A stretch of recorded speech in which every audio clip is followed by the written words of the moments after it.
ನಮಸ್ತೆ ಬಂಧುಗಳೇ, ನಾನು KRS ಪಕ್ಷದಿಂದ ರಾಜ್ಯ ಕಾರ್ಯನಿರ್ವಾಹಕ ಸಮಿತಿ ಸದಸ್ಯ.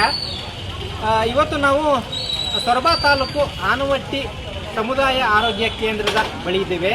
ಈಗ ನನ್ನ ಹಿನ್ನೆಲೆಯಲ್ಲಿ ನೋಡ್ಬೋದು, ಸಮುದಾಯ ಆರೋಗ್ಯ ಕೇಂದ್ರ ಇದೆ, ಮತ್ತು ಅದರ ಹಿಂಬದಿನಲ್ಲಿ ಪ್ರಧಾನಮಂತ್ರಿಯ ಜನೌಷಧಿ ಕೇಂದ್ರ ಇದೆ.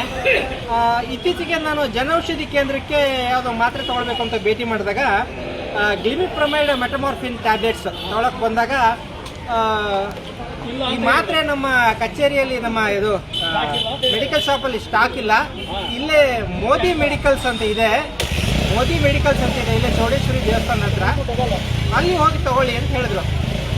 ನಮಗೇನು ಅನುಮಾನ ಬಂತಪ್ಪ ಅಂತಂದರೆ, ಇವರು ಜನೌಷಧಿ ಕೇಂದ್ರ ಸ್ಥಾಪನೆ ಆಗಿರೋದು ಬಡವರಿಗೆ ಮತ್ತು ನಿಲುಕದ ಮಾತ್ರೆಯನ್ನು ತಗೊಳ್ಳೋದಕ್ಕೆ ನಿಲುಕದೇ ಇರುವಂಥವ್ರಿಗೆ, ಅಶಕ್ತರಿಗೆ ಅತ್ಯಂತ ಕಡಿಮೆ ಬೆಲೆಯಲ್ಲಿ ಜೆನರಿಕ್ ಮೆಡಿಸನನ್ನು ಅಂದರೆ ಅತ್ಯಂತ ಕಡಿಮೆ ದಾಸ್ತಾನಿನಲ್ಲಿ ಕಡಿಮೆ ಬೆಲೆಯಲ್ಲಿ ಕೊಡ್ತಕ್ಕಂಥ ಉದ್ದೇಶಕ್ಕೆ ಸ್ಥಾಪನೆ ಆಗಿರುವಂಥ ಜನೌಷಧಿ ಕೇಂದ್ರ, ಆಯಿತಾ.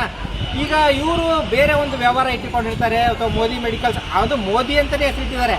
ಈಗ ಅವರು ಇಲ್ಲಿನ ದಾಸ್ತಾನನ್ನು ತೊಗೊಂಡೋಗಿ ಅಲ್ಲಿಟ್ಟು ಮಾರ್ತಾ ಇದ್ದಾರಾ ಅನ್ನುವಂಥ ಅನುಮಾನ ಕೂಡ ಬರ್ತದೆ. ಯಾಕೆಂತಂದರೆ ಅಲ್ಲಿ ಕೂಡ ಅದೇ ಗ್ಲಿಮಿಪ್ರಮೈಡು, ಅದೇ ಟ್ಯಾಬ್ಲೆಟ್ಸ್ಗೆ MRP 104 ರೂಪಾಯಿ ಇದ್ದಿದ್ದನ್ನು ಅವರು 50 ರೂಪಾಯಿ ಕೊಟ್ಟಿದ್ದಾರೆ, ಹೌದಾ.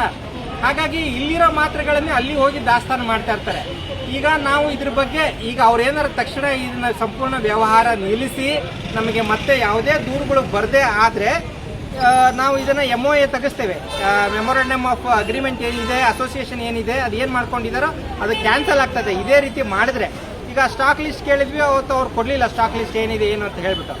ಆದರೆ ಈ ಮುಂದಿನ ದಿನಗಳಲ್ಲಿ ಈಗ ಒಂದು ಅವಕಾಶ ಕೊಡ್ತೇವೆ, ಯಾಕಂದರೆ ತಪ್ಪು ಮಾಡ್ತಾರೆ, ದೊಡ್ಡ ದೊಡ್ಡ ರಾಜಕಾರಣಿಗಳು ಎಲ್ಲ ಸಗಣಿ ತಿನ್ನೋರೇ ಇದ್ದಾರೆ.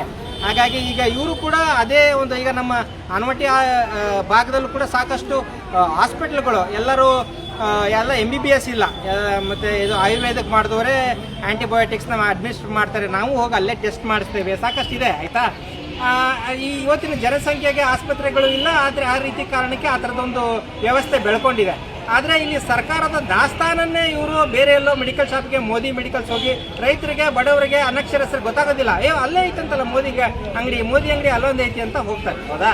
ಈ ರೀತಿ ಆಗಬಾರ್ದು. ಈಗ ಈ ವಿಡಿಯೋ ನೋಡಿ ಅವರು ಎಚ್ಚೆತ್ಕೊಂಡ್ರೆ ಸರಿ ಹೋಗ್ತದೆ, ಇಲ್ಲಾಂದರೆ ಅದಕ್ಕೆ ಖಂಡಿತವಾಗಿ ಕಾನೂನು ಕ್ರಮವನ್ನಂತೂ ಖಂಡಿತ ಜರುಗಿಸ್ತೇವೆ KRS ಪಕ್ಷದ ವತಿಯಿಂದ. ಧನ್ಯವಾದಗಳು.